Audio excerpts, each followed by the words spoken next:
Chapter 17. Combined. Thunk, thunk, thunk. Placing one foot in front of the other, Hiccup kept a steady breath as he traveled the length of a fallen tree, caught several feet high in the branches of its neighbors. Thunk, thunk, thunk. In a seamless flow, his arm loaded and released arrow after arrow, sending each bone-tipped head into the same mark at different angles. Thunk, thunk, thunk. Ah! The last arrow, the 9th arrow, sunk into the tree not a fingernail's width from the edge of the target. Hiccup dropped his head back and groaned. "You are too hard on yourself," Domokos called from where he casually leaned against a tree. "You are more than ready to attempt mounted archery." "I said 9 and I'm going to do 9, Hiccup announced firmly. He twisted the bone ring on his thumb, loosening the sweaty skin from its fix. "Look, Sam, if I had known you would be so strict about it, I would have kept the limitation at 3, Domokos joked. Contrary to his words, the man felt only pride for his pupil. Domokos taught many students in his life, some to success and others to none, and through all his experience as an educator, he could confidently say that an individual's ability to embrace knowledge was as unique as their own personalities. He had to know a student before he would be able to truly teach them anything with some semblance of prosperity. Hiccup, Domokos discovered, was a man of practicality. Someone that couldn't be told to do a task and then be expected to comply without question.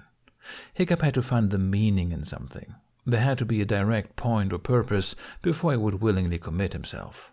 For this, some may see Hiccup as an impudent student. But once a justification was established, the floodgates to an ocean of determination and integrity were opened. Bringing the boy's bond with Toothless into the equation had instituted the motivation Domokos knew had been there the whole time, and Hiccup began to absorb the art of archery like cotton to sweat. What Domokos hadn't expected was the sheer stubbornness that came along with it. Hiccup refused to cut himself any slack until he reached and perfected his own objective. Domokos saw it as proof of the Viking within Hiccup, a quality Hiccup refused to acknowledge existed. With an eye roll at Domokos' jab, Hiccup walked the line of his makeshift balance beam. The young tree bore a diameter only wide enough to fit the width of his foot. Hiccup found that if he were forced to engage his balance at all times, he learned control over his aim faster. "Is Dunlaus ready for it?" Domokos asked, still smiling at the poise the Northman managed to maintain. Hiccup couldn't help the rueful shake of his head. Yes, Toothless is very interested." In truth, Toothless was both enthused and wary by the idea of Hiccup firing alongside his bolts, but promised to reserve judgment until they actually tried it out, something that would never happen until Hiccup officially mastered the bow enough to nail 9 consecutive marks, while moving. And he was so close. Back at his starting point, Hiccup knocked another arrow and ignored the weary sigh from his host. Domokos thought he was more than ready for the next step, but Hiccup wanted to have a more influential say on his own progress. "This time," Hiccup mumbled in his native tongue. "This time for sure." A night fury never misses. Neither will his rider. The air was still, much as the water, and Hiccup felt sandwiched between the full, yellowed moon and its reflection directly below him. A reflection so perfect in likeness that sometimes it would take a minute to discern which way was up after a series of spins. The balmy summer air felt perfect against his bare arms. Jackets and cloaks were discarded weeks ago. Currently he wore only his sleeveless kaftan over leggings, a wraparound vest secured tightly around his waist with a new leather belt. It took quite a bit of convincing on his part to keep Tundi from using a brighter dye. The Magyar enjoyed vivid colors and strong patterns on their clothing, and, coming from a background of practical earth tones, Hiccup found it hard to picture himself in anything that called for so much attention. In the end, she only got away with blue embroidery along the collar and hem. Hiccup was gifted with a thicker kaftan and new pants as well, but his upbringing in the north compelled him to wear as little clothing as possible as he experienced the hottest summer of his life. The unfamiliar heat of the sun had long evaporated from the thickly forested lands by this time of night, and Hiccup found the temperature much more agreeable. The sweat he accumulated over the day cooled on his skin, furthering his enjoyment of the ideal flying conditions, along with a setting that cloaked them so well they didn't even have to lower their voices. The moment of tranquility rippled with Toothless's casual conversation. "So, did you get your 9 shots?" Hiccup inhaled deeply, allowing his lungs to refresh the thin, moist ether. "Yep." "You can be so ridiculous sometimes." Understanding that no offense was meant, Hiccup gave an unseen, easy smile. "Only sometimes? You know I'm just trying to make level here." Toothless snorted. "Hiccup, we've been over this." Yeah, Hiccup interjected before Toothless could get into another one of his "you're not useless" rants. "I still want to be able to defend myself. I can't let you do all the fighting, especially if we're going to face that demon." Hiccup grimaced almost as soon as the words left his mouth. Once again he accidentally blurted out a topic that Toothless had previously sent clear vibes on as uncomfortable. Sure enough, Toothless didn't immediately respond. He had fallen so quiet that, if they weren't flying, Hiccup would have thought the dragon was asleep. "Yeah," the dragon finally muttered. The cherry reservation in that one word gave Hiccup the unusual impression that Toothless was fishing for assurance from him. Hiccup desperately wanted to press the issue, an issue Toothless had become adept at redirecting any time it came about. Hiccup's insecurities were brought up and hashed out almost bi-weekly at this point in the excursion, though that could have a lot to do with him wearing his heart on his sleeve and having so many self-doubts to pick from. He could respect Toothless's preference for privacy. The dragon had a slower method of dealing with his inner demons, one where he would focus on another problems to forget his own, all the while allowing them to mount within. Very often, Hiccup felt that Toothless only indulged in his silly impulses and destination desires for a consuming distraction to his decades-long imprisonment. One day, it was all going to blow out, and Hiccup could only hope the friendship wouldn't suffer for it. It was moments like this, where a small opportunity presented itself for expansion, that Hiccup wanted to force Toothless to face the fact that he was taken captive. If only so the dragon could move on. He knew better. The time wasn't now. Not on such a beautiful night, not when they were both in such good moods. "I think it's just about time we left," Hiccup decided. They had lingered in Hungary for almost 2 months now, albeit 2 very productive months. Hiccup figured that they would learn what they had to of mounted archery and then fly solo from there on. Fights had been breaking out closer and closer to where they camped. More and more of Damoko's people would set out to join the front and then never return. Hiccup liked the Nyack clan, he really did, but he didn't feel comfortable with involving himself in a war he knew very little about, especially when he wasn't even Hungarian. "You'll like it here," Toothless pointed out, hardly fazed by the seemingly random topic. "So do you," Hiccup retorted. "I heard you finally got one of the horses to come near you." Toothless shrugged, or would have had he not had the human on his shoulders. Hiccup could sense the noncommittal reply nonetheless. "It took a lot of smiling with no teeth to get him to trust me. I fulfilled my goal, so I can leave with no regrets. But you enjoy the bed and the cooked meals. I know you do. You can't lie to me." "I enjoy the food and the bed, yes," Hiccup readily admitted. "But I left those before, and I can do it again." He may not have been expressly happy in Berk, but he always had comfort. On the road, he had been subjected to cold and hunger like he had never been before. However, he found having a best friend along through those times made them 10 times more bearable than his best day on Berk. Choosing outlawry, disinheritance, and shame, in the eyes of the Vikings, had been the best decision he made, for his own personal interest. "Is this right? Are we doing the right thing?" He sighed into the night air. The disparaging tone he used contrasted from his earlier light-heartedness, making the question seem rather sudden to the receiver. "We are travelers," Toothless started to reply.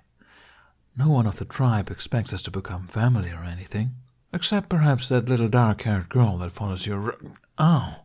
I need those to fly too, you know." Hiccup had yanked on one of Toothless's ear plates, harder than usual, causing the dragon to grumble under his breath as Hiccup said, "I meant leaving Berk and the dragons to their war. As of right now, we know more about the source of the war than anyone else, and we're still choosing to ignore it. I mean, Do you ever stop and think how wrong this is? Or selfish? Then again, Toothless didn't have his people directly involved. They were all safe and perched at the edge of the world. Neither of us can take that demon in the state we're in, and you know that. In fact, sometimes I feel like we should wait until my tail fin grows back. Toothless proclaimed with a small bit of grump to the statement. Would you even need a we? If Toothless could fly without aid, then Hiccup would be transformed from a co-steersman into dead weight on the dragon's back while Toothless fought for his life, and the life of thousands of other dragons, archery skills or no. I think we would. For one thing, I don't think I'll ever be able to fly straight without your weight on my back. Hiccup gave the dragon a fond scratch on the head for that, even if it was a white lie. For another, I'm too... I'm not sure I can trust my mind alone near her. Hiccup tried to keep his body's reaction under control, not to straighten too fast or accidentally flick the pedal.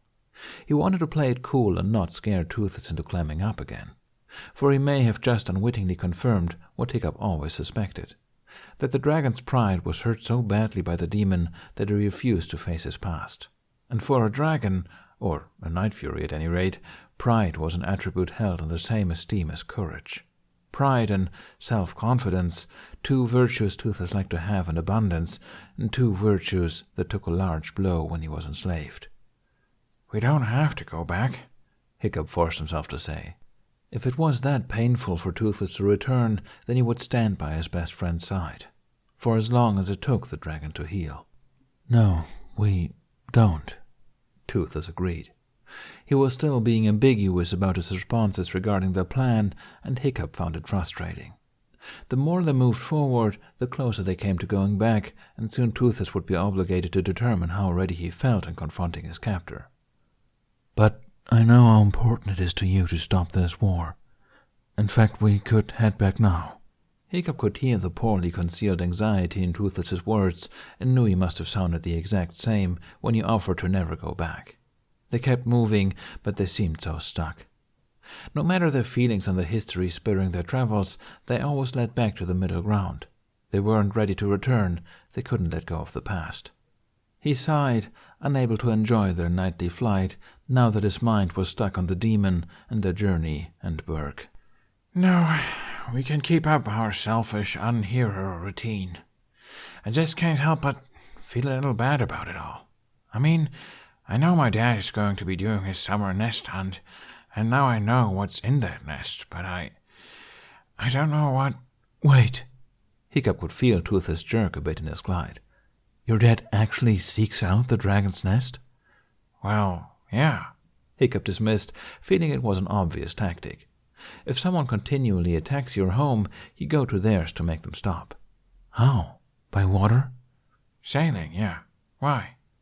Toothless made his distinctive succession of short growls that Hiccup had come to associate with laughing.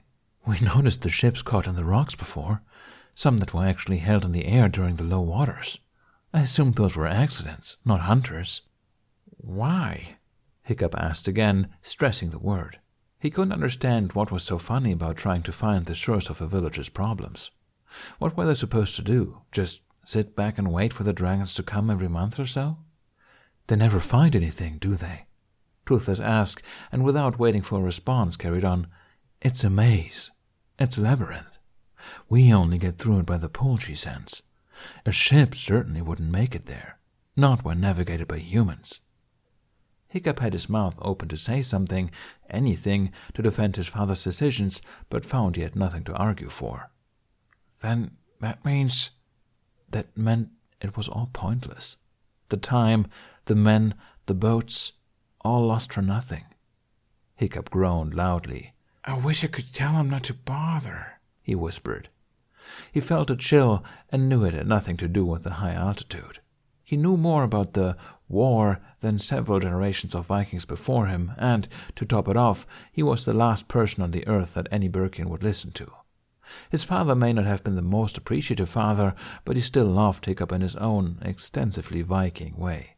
Hiccup's miserable existence on Burke happened because he was odd by nature, not because Burke decided to single him out. It wasn't a bad place. He would never condemn Berg to becoming a chained victim unable to retaliate. The Magyars, they have those pompous birds, don't they? The what? Torn from his thoughts, Hiccup recalled Toothless referring to the Naders as pompous birds before, but couldn't understand how they related to the Magyars. The pompous birds those people keep for communication. Hiccup brightened in realization. Messenger hawks. Yes, those, Toothless said impatiently. Send one of those. Explain the pointlessness of it. He's just wasting resources by doing that. Hiccup wanted to maintain his positive enthusiasm, but he had a mind that allowed reality to dampen his spirits far too easily. Thanks, buddy. But even if they did decide to read the letter and believe it, even after finding out who it's from, do you really expect them to listen to it? Listen to the warning from the guy who abandoned them for dragons? As if they really appreciated you to begin with, Toothless scoffed. That's not the point, Hiccup snapped. What do you expect them to do? Just sit around and wait for the raids to come? To retaliate only while they're attacked? That's not how Vikings work. They have to do something to those who slight them. Even if they believed me, they're not going to sit around and do nothing. Not while the seas are open to them. They're stubborn like that. At the very least, prepare them. Give them the option of ignoring you or not. If they do, then it's not on your head. Ease yourself of this guilt. If they don't, then you have a closer chance of redeeming yourself in their eyes. I mean, it's not like you can get much lower from outlawry. Thanks, Hiccup said dryly, despite really meaning it. Before befriending Toothless, he always thought of himself as a logical person, but apparently it helped to have a more intelligent friend to keep things in perspective. He glanced at the moon and the sky, realizing it had begun its descent. Let's head in now. His flight was ruined anyway. He couldn't leave his feelings of self-interest on the ground this time. People were going to die, while he and Toothless tried to figure out the demon issue at their own leisurely pace, be it in the raids or in the searches. People would die. But people would continue to die for much longer if the situation wasn't handled correctly. As they were, neither Hiccup nor Toothless felt they had the power to make a difference, physically in one case, mentally in another. And if they failed, the only two beings that had any influence over the future of their respective species, the war would continue for centuries to come until another human-dragon pair learned to communicate. You do not owe them anything. Toothless's declaration cut into Hiccup's introspection. They aren't your people anymore, and you're only doing this because you have a skewed sense of justice. And for you, Hiccup added. He was doing this so Toothless could find his skewed sense of atonement. And for me, Toothless accepted.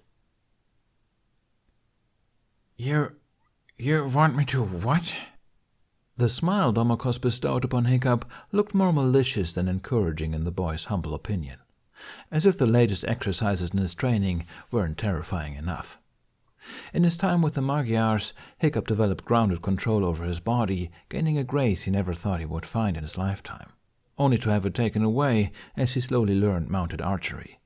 With his and Toothless's unity in the sky and Hiccup's hard-earned skill with the bow, the young man assumed combining the two would be the simplest part.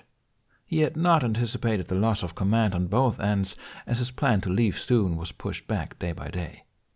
The teamwork he and Toothless shared had been something to be proud of, and having it slip from his grasp time and time again aggravated Hiccup to no end, especially after everything they had been through to build their remarkable solidarity.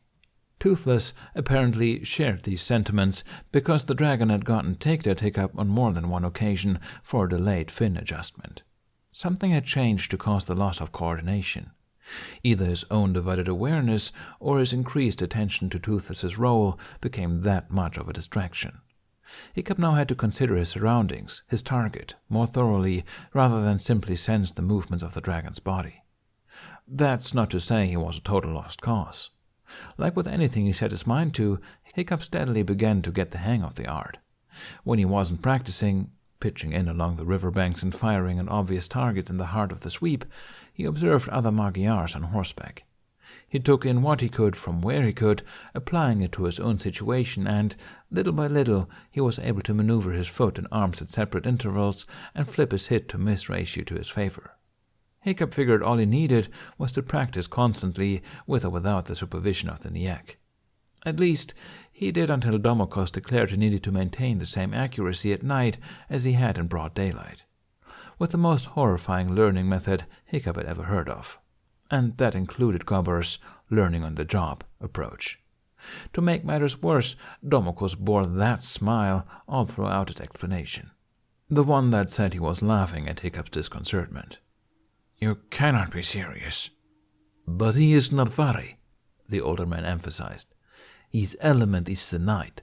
You aim to match him in accuracy, and then you must match him in element too." "Domokos," Hiccup groaned.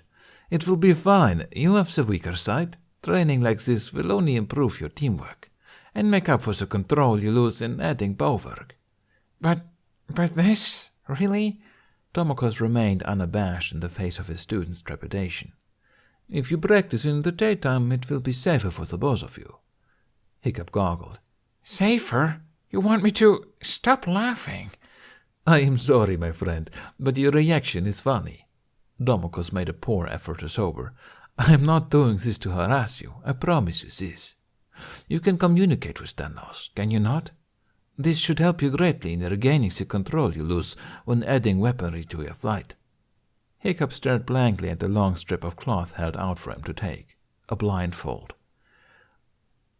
"I think you're forgetting my permission, and I am not okay with this." Hiccup glanced at the dragon that had just slung from the horse barn. Toothless regarded the offered blindfold with the same misgivings Hiccup had. "Toothless refuses," Hiccup quickly recited, much in the same tone a sibling would use to tattle. Let the dragon appear to be the difficult one. Though not as cocky as he was a moment ago, coercing Toothless to do something was a task no one aside from Hiccup would try, Domokos would not be deterred. "Trust me, Hiccup, you want to practice in the daylight." Hiccup knew Domokos was right. A blindfold could be removed quickly if he needed to see what he was doing. Shooting at night would probably get some innocent bystander killed. Or himself. "You can understand each other. This will be much easier for both of you with this ability," the man added, seeing a slight change in Hiccup's features. "Stop being so right all the time," Hiccup grumbled in Norse. "It comes with age," Domokos responded smoothly. Hiccup started. Wait. Domokos couldn't actually understand Norse, right? A horn sounded in the distance. 3 deep, long blows shook the atmosphere, successfully dissipating all sentiments of teasing and hesitance. Horses whinnied in the background. Niek men shouted, rushing from the trees to the barn at every angle, grabbing their weapons. "They have found us," Domokos murmured. His mouth was set in a hard line, the jovial face now resembling that of the one that first greeted Hiccup. Domokos' dark, hawk-like eyes looked on Green. "Come, you must ride Thanos to your possessions, gather them, and then meet me on the shore." Hiccup leaned back, bewildered. You do not want to fight this war, Hiccup. It is not yours, and you do not have the heart of killing without true reason. I would never involve you in it." The dismissal was abrupt, and despite Hiccup's feelings on lingering in one place for too long, he did not want their parting to be on a war's terms. "But—" Domokos laid a tanned, rough hand on Hiccup's shoulder and squeezed. It felt both affectionate and commanding, and Hiccup knew he was to obey his aged instructor. "Go. I will meet you at the shore for a proper farewell." Giving a slow nod, Hiccup finally conceded. It looked like his time with the Magyars had come to an end.